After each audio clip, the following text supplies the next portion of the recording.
Hello বন্ধুরা, পিপিলিকের আজকে নতুন একটি ভিডিওতে আপনাকে স্বাগতম। আজকের ভিডিওতে আপনারা দেখতে চলেছেন বিশ্বের অজানা কিছু জায়গা যেখানে এখনো এক ফোঁটা বৃষ্টির পানি পড়েনি, এমনকি দিক নির্দেশনা কার্ডটা অদ্ভুত আচরণ করে। এসব রহস্যময় ভিডিওটি দেখতে আমাদের চ্যানেলটি লাইক করে পাশে থাকুন। তো বেশি কথা না বলে চলুন ভিডিওটি দেখে নেওয়া যাক। প্রকৃতির বিচিত্র খেয়ালের অনেক রহস্য এখন উন্মোচিত করা সম্ভব হয়নি। এমন অদ্ভুত রহস্যের এক দ্বীপ বাল্টা। বাল্টা মূলত মানববসতিত শূন্য একটি দ্বীপ। দক্ষিণ আমেরিকা ইকুয়েডরের নিকটবর্তী 13টি দ্বীপ নিয়ে গঠিত গ্যালাপাগোস দ্বীপপুঞ্জ। আর এই 13টি দ্বীপের একটি হচ্ছে বাল্টা। কিন্তু এখানকার অন্য 12টি দ্বীপ থেকে বাল্টা একেবারে আলাদা, অদ্ভুত এবং রহস্যময়। দ্বিতীয় বিশ্বযুদ্ধের সময় কৌশলগত কারণে এই দ্বীপপুঞ্জের কয়েকটি দ্বীপে এয়ারবেস স্থাপন করে যুক্তরাষ্ট্র সরকার।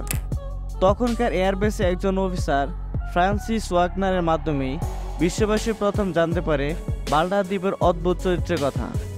এরপর অনেকে এই দ্বীপের রহস্যময় আচরণের কথা স্বীকার করেন।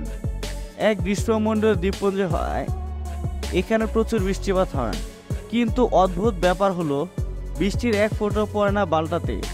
কি এক রহস্যজনক কারণে বাল্টার অনেক উপর দিয়ে উড়ে গিয়ে অন্য পাশে পড়ে বৃষ্টি। বাল্টা অর্ধেক পার হওয়ার পর অদ্ভুতভাবে আরেক ইঞ্চি এগোনো বৃষ্টির ফোঁটা।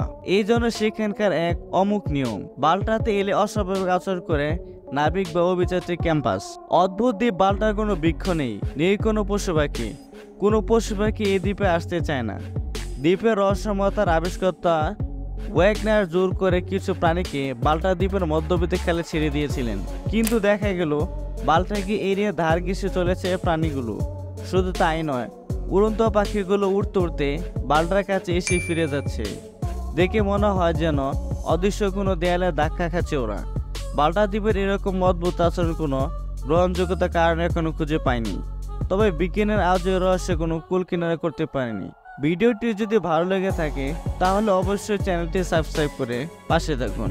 ধন্যবাদ সকলকে ভিডিওটি সম্পূর্ণ দেখার জন্য।